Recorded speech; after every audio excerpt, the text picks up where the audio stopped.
तो लंबे हंगामे के बाद आज संसद में कामकाज शुरू हो गया। हालांकि कांग्रेस ने संसद के बाहर धरना प्रदर्शन किया, लेकिन समाजवादी पार्टी और टीएमसी ने इस हंगामे से किनारा कर लिया और संसद की कार्यवाही में हिस्सा लिया। इस दौरान चीन सीमा विवाद पर विदेश मंत्री एस जयशंकर ने बयान देते हुए कहा कि चीन के साथ रिश्तों में सुधार आया है। Recent developments that reflect our continuous diplomatic engagement since then have set our ties in the direction of some improvement.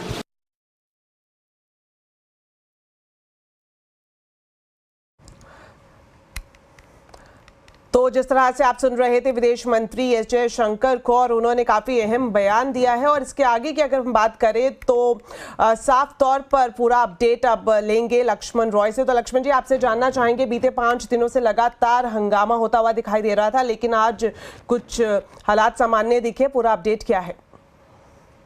वाकई संसद के शीतकालीन सत्र में आज पहला दिन है जब लोकसभा और राज्यसभा की कार्रवाई सुचारू तरीके से चल रही है। हालांकि यहां पे विपक्ष भी एक कदम पीछे हटा, सरकार भी एक कदम पीछे हटी और फिर जाकर सहमति बनी। सरकार ने यह फैसला लिया है कि संविधान के मुद्दे पर बहस कराई जाएगी दोनों सदनों में। लोकसभा में यह बहस 13 और 14 दिसंबर को, राज्यसभा में यह बहस 16 और 17 दिसंबर को कराई जाएगी।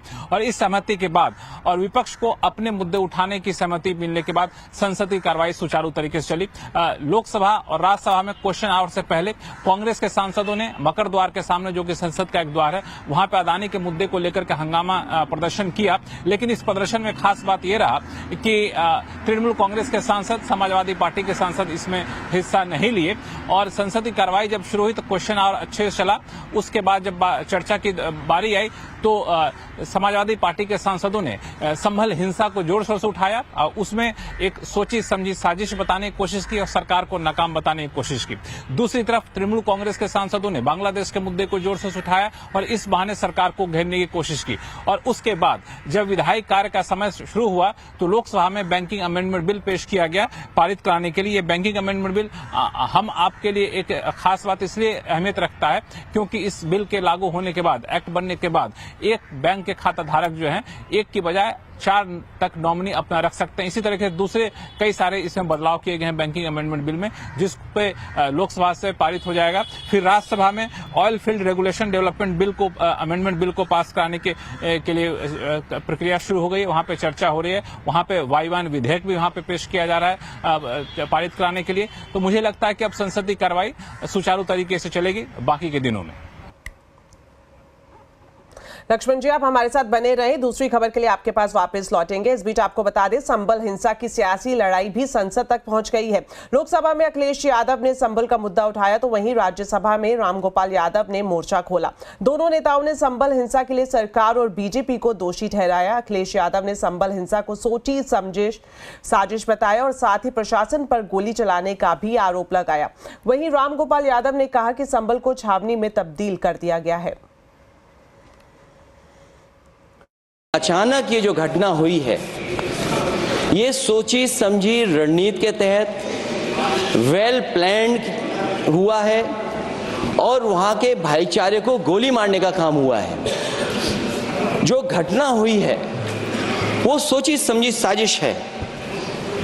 वहां जो खुदाई की बात लगातार अध्यक्ष महोदय देश में कोने कोने पर भारतीय जनता पार्टी और उनके सहयोगी और समर्थक, शुभचिंतक बार बार खुदाई की जो बात कर रहे हैं अध्यक्ष महोदय, ये खुदाई जो है हमारे देश का सौहार्द, हमारे देश का भाईचारा, हमारे देश का गंगा जमनी तहजीब को खो देगा। मेरा और लोगों का ये मानना है कि इससे पहले उत्तर प्रदेश में जो चुनाव हुए थे उसमें वो बगल के जिलों में पुलिस ने किसी को वोट डालने नहीं दिया गया और जबरदस्ती चुनाव कब्जा कर लिया था। उससे ध्यान बटाने के लिए रामगोपाल जी, आपसे आशा करता हूं संयम योजनाबद्ध तरीके से सब ये हुआ। तो संभल हिंसा के मुद्दे पर बीजेपी ने अखिलेश पर पलटवार किया है। बीजेपी ने कहा कि संभल में लोगों की मौत पुलिस फायरिंग से नहीं बल्कि प्रदर्शनकारियों की तरफ से फायरिंग में हुई। वो पुलिस ने नहीं मारे, उनकी खुद की गोलियों से मरे हैं। और जैसे आपने देखिए साबरमती जो सच पिक्चर आ रही है, सेम वही कहानी वहाँ है। वहाँ लोगों ने पत्थरबाजी करी, उन्होंने झगड़ा किया, और अब ये जो बोल रहे हैं अखिलेश जी, ये सब झूठ बोल रहे हैं। सच्चाई कुछ और है, सच्चाई जान के ही बोले, और सच्चाई वो है वो आप जान लो। जैसे आपको देखा होगा कि जितनी जो मौतें हुई हैं वहाँ, वो सब आपस की गोली से हुई हैं, ऊपर से पत्थरों से हुई हैं। पत्थर लोगों ने छतों पर रखे हुए हैं। ये है असली बात। तो संसद में हंगामे के लिए कौन है जिम्मेदार और इंडिया गठबंधन में पड़ने लगी दरार। आज आवाज अड्डा में इसी पर होगी बड़ी चर्चा शाम 7:57 पर।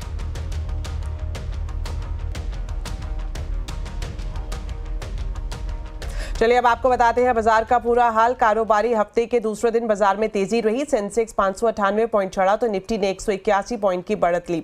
वहीं निफ्टी बैंक में भी 587 पॉइंट की तेजी देखने को मिली। आज के बाजार में फार्मा को छोड़ सभी सेक्टर इंडेक्स में तेजी दिखाई दी। कंचन नौटियाल हमारे साथ जुड़ी हुई हैं, उनसे पूरा हम अपडेट लेंगे। तो कंचन, आपसे जानना चाहेंगे आज के बाजार में किस सेक्टर में तेजी और कहां मंदी दिखाई दी? तो बाजार में एक अच्छा खासा एक्शन तो डेफिनेटली आज हमें देखने को मिला है। पहले बात कर लेते हैं निफ्टी गेनर की कि गेनिंग पॉकेट में सबसे पहले नाम किसका आता है? नाम आता है अडानी पोर्ट्स का, जहां पे हमें करीब 6% की तेजी देखने को मिली है। एनटीपीसी 3%, अडानी एंटरप्राइजेज में 2.5%, एक्सिस बैंक में भी करीबन 2.25% की आज के सत्र में तेजी देखी गई है। अब बात करते हैं कि बाजार को किन स्टॉक्स ने ड्रैग डाउन किया है। सबसे पहला नाम है भारती एयरटेल, 0.25% की गिरावट। हीरो मोटोकॉर्प 1%, आईटीसी 1% और साथ ही साथ एचडीएफसी लाइफ में भी 1% की गिरावट देखने को मिली है। इसके बाद शिफ्ट होते हैं मिड कैप गेनर की तरफ। देखते हैं किसका नाम आता है। टोरेंट पावर में 7% की बढ़त, केपीआई टेक में 7%, टाटा एलेक्सी 6% और साथ ही साथ आईजीएल में भी 5% का इजाफा आज के सत्र में देखा गया है। लूजिंग पॉकेट की बात करी जाए तो मैनकाइंड में करीबन 2%, वोल्टास में 2%, एबीआरएफएल में हमें करीब 2% और साथ ही गोदरेज प्रॉपर्टीज में भी 0.25% की एक गिरावट देखने को मिली है। लेकिन ओवरऑल आज के लिए हम बोल सकते हैं कि बाजार में एक अच्छा मोमेंटम देखा गया है। शुक्रिया कंचन इस पूरे मार्केट अपडेट के लिए। चलिए अब आपको दिखाते हैं एक बड़ी एक्सक्लूसिव खबर। एचडीएफसी बैंक सिक्योरिटाइजेशन के जरिए फंड जुटाने की तैयारी कर रहा है। साथ ही एचडीएफसी बैंक मैनेजमेंट को लगता है कि 2027 तक loan growth, loan deposit ratio pre merger के स्तरों तक पहुंच सकता है। बैंक को मर्जर की सिनर्जी का फायदा मिल रहा है क्योंकि 95% नए ग्राहक अब एचडीएफसी बैंक के साथ होम लोन अकाउंट खोल रहे हैं। हमारी वरिष्ठ सहयोगी लता वेंकटेश ने सीईओ शशिधर जगदीशन और सीएफओ श्रीनिवासन वैद्यनाथन से एक्सक्लूसिव बातचीत की। आइए आपको दिखाते हैं कि क्या कुछ डिटेल्स उन्होंने साझा किए हैं। हाँ, मुझे भी तो ऐसे लग रहा है कि मर्जर के जो पेन है वो एटलीस्ट लास्ट स्टेज में है, या द वर्स्ट इज ओवर। ये तो इट वाज अ कॉन्वर्सेशन, क्योंकि वो ऑन कैमरा इंटरव्यू नहीं देते, लेकिन उन्होंने कह दिया कि जो मार्जिन, ये ढेर सारे गाइडेंस जो दिए हुए हैं वो पब्लिक स्पेस में है। ज़्यादातर स्ट्रैटेजिक चीज़ें ही वो बता रहे थे। और एक तो था कि उनका एक बड़ा सिक्योरिटाइजेशन अभी मार्केट में है, sale of their loan 13,000 crore of auto loans. तो उससे बात शुरू हुई। उन्होंने कहा कि ये एक new way of generating resources वो देख रहे हैं। ये साल 15,000 होगा, लेकिन फ्यू इयर्स में वो 1 ट्रिलियन रुपीस भी हो सकता है to generate resources. Just diversify कर रहे हैं, क्योंकि बहुत सारे AIFs हैं, फॉरेन फंड्स हैं जिनको इंडियन क्रेडिट में इंटरेस्ट है, good quality credit, fixed income में, और इनको सब वो टैप करने की कोशिश कर रहे हैं। लेकिन उनके लॉन्गर टर्म ये जो लोन डिपॉजिट रेशियो करके प्रॉब्लम था, जिसके वजह से ये डिपॉजिट वॉर सब जारी था, उनका मानना है कि वो पहले जब मर्जर हुआ उनको लगा 4-5 इयर्स लगेगा अपने पुराने लोन डिपॉजिट रेशियो, मतलब अगर 100 रुपया डिपॉजिट है तो उनका लोन 100 से भी ज़्यादा में चलता है, क्योंकि वो CDs मार्केट से पैसे उठाते हैं अगर बिसाइड्स डिपॉजिट्स। RBI का एक्सपेक्टेशन है कि वो कम हो जाए। अभी वो उनका normal loan deposit ratio 85 to 90%, वो जो प्री मर्जर था, वो अभी उनका अनुमान है कि वो 2027 में ही आ जाएगा। और जैसे कि उन्होंने पहले भी बताया है, वो ये साल उनका लोन ग्रोथ कम करेंगे, इंडस्ट्री से कम, नेक्स्ट ईयर इंडस्ट्री के लेवल पे, और 2027 में इंडस्ट्री से बढ़कर, जो उनका पहला रीत रिवाज।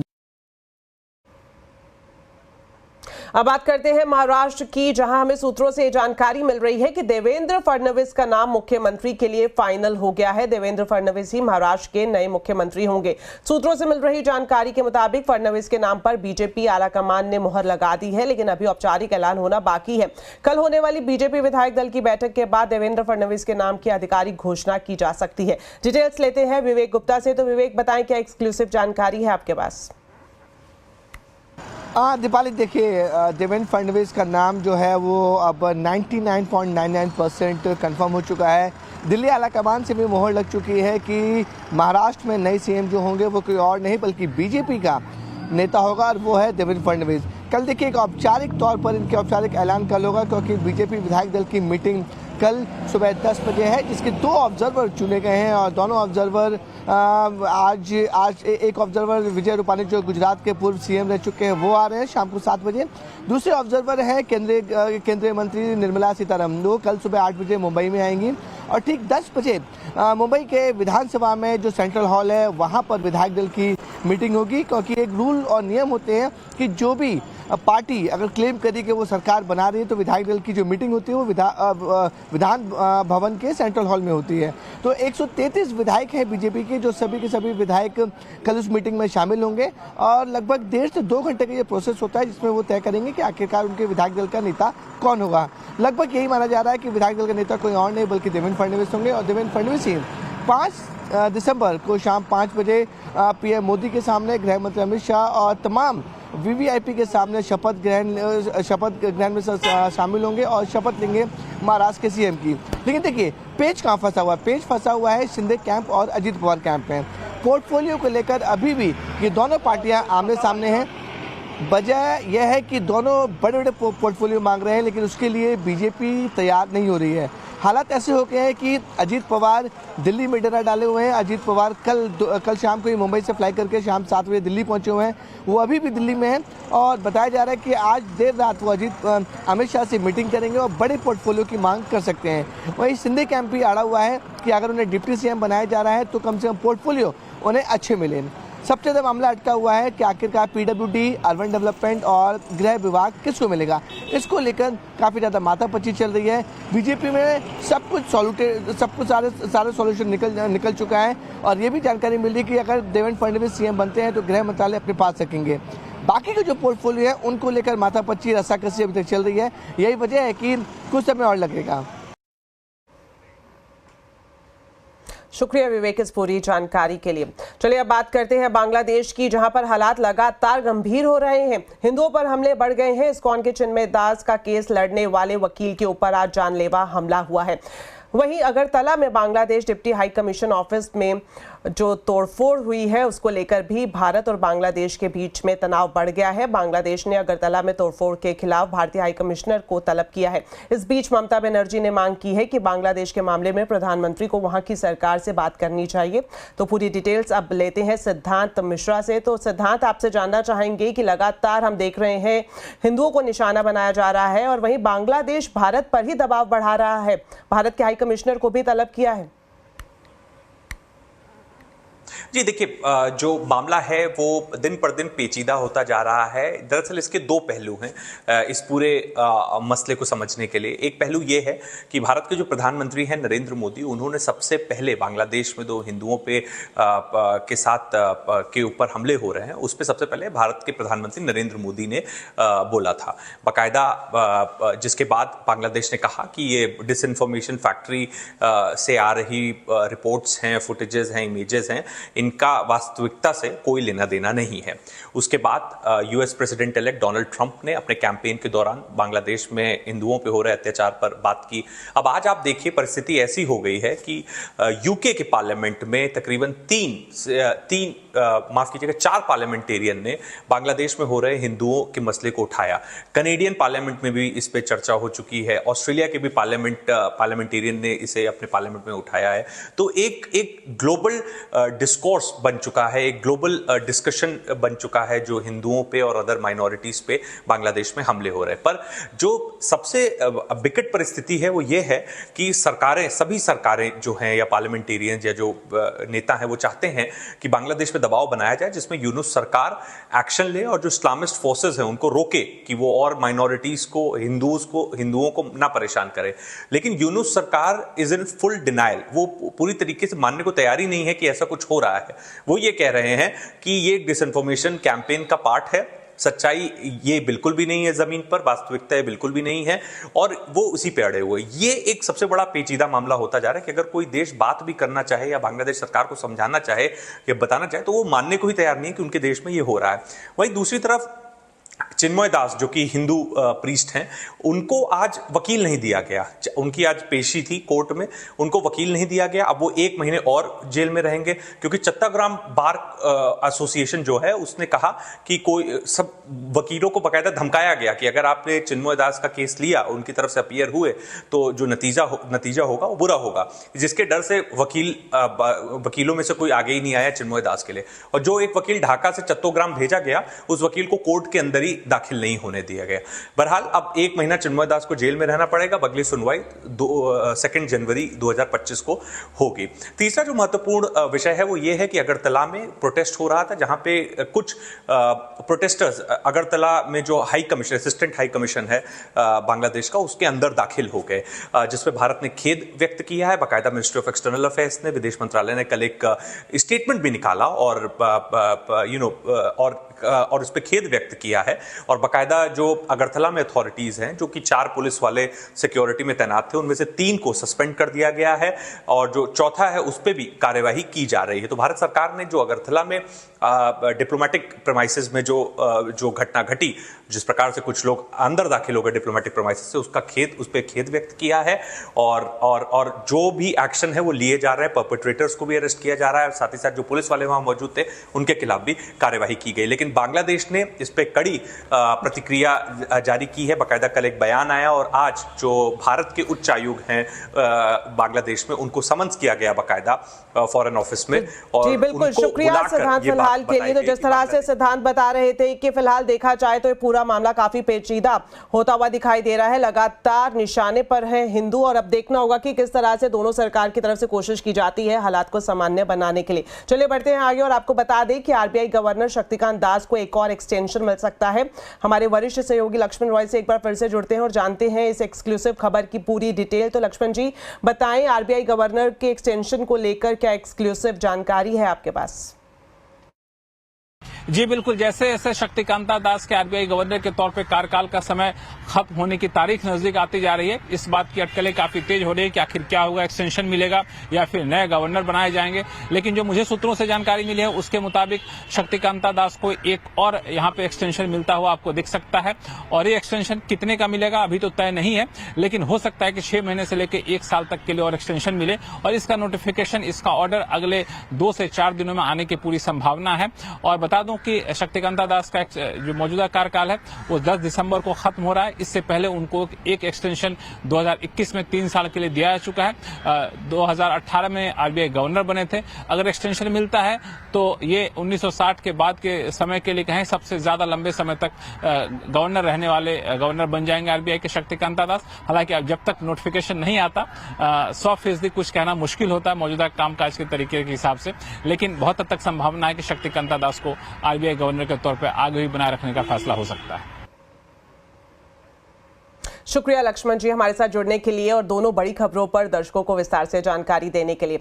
चलिए बढ़ते हैं आगे और आपको बताएं कि क्या आप भी बाजार से पानी खरीद कर पीते हैं? अगर हाँ तो सावधान हो जाइए। फूड रेगुलेटर एफएसआई ने बाजार में बिकने वाली बोतल बंद पानी और मिनरल वाटर को अब हाई रिस्क कैटेगरी में डाल दिया है। आपको बता दें इस कैटेगरी में वो प्रोडक्ट आते हैं जिनमें मिलावट का बड़ा खतरा होता है, साथ ही इनकी पैकेजिंग को लेकर भी शंका रहती है। इस वक्त बाजार में सैकड़ों ऐसे ब्रांड हैं जो बोतल बंद पानी बेच रहे हैं और अब एफएसएसएआई के एक्शन के बाद इस तरह की मैन्युफैक्चरिंग यूनिट के लिए हर साल थर्ड पार्टी ऑडिट कराना जरूरी होगा। साथ ही साथ अगर ऑडिट में सब कुछ सही पाया जाता है तभी मैन्युफैक्चरिंग लाइसेंस को रिन्यू किया जाएगा। अभी तक जो बाजार की स्थिति है उसके मुताबिक एक बार लाइसेंस मिलने पर इस तरह की मैन्युफैक्चरिंग यूनिट्स कई सालों तक बेरोक टोक चलती रहती थी, जहां पानी की स्टोरेज और पैकेजिंग पर ध्यान नहीं देने पर यह आपकी सेहत के लिए खतरनाक हो जाता था। सीबीएसई ने 10वीं के छात्रों के लिए मैथ्स के 2 लेवल यानी बेसिक और स्टैंडर्ड इंट्रोड्यूस किए थे और अब साइंस और सोशल साइंस में भी 2 ऑप्शन देने की तैयारी बोर्ड कर रहा है। यानी छात्र अब साइंस और सोशल साइंस में स्टैंडर्ड और एडवांस में से एक ऑप्शन को चुन सकते हैं। इस ऑप्शन की शुरुआत क्लास 9 से ही हो जाएगी। सीबीएसई की करिकुलम कमेटी में यह फैसला लिया गया है। साथ ही आपको बता दें कि इस पर अभी बोर्ड की गवर्निंग बॉडी से मंजूरी मिलना बाकी है। पर वहीं अभी एडवांस लेवल का ऑप्शन चुनने वाले स्टूडेंट्स अलग स्टडी मटेरियल का इस्तेमाल करेंगे या सिर्फ एक अलग परीक्षा देंगे, इस पर भी फैसला होना बाकी है। जानकारी ये मिल रही है कि एकेडमिक ईयर 2026-27 से इस नए प्लान की शुरुआत की जा सकती है। तो इस पूरे बदलाव से छात्रों को फायदा होगा या नुकसान, इस पर ही आज हम कंज्यूमर अड्डा में विस्तार से चर्चा करेंगे। तो जरूर देखिए कंज्यूमर अड्डा शाम 5:57 पर।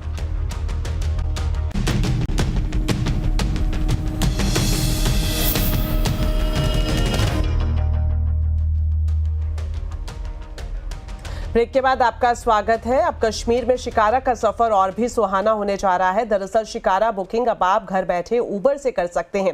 कैसे, बता रहे हैं मेरे सहयोगी सरोज कफील।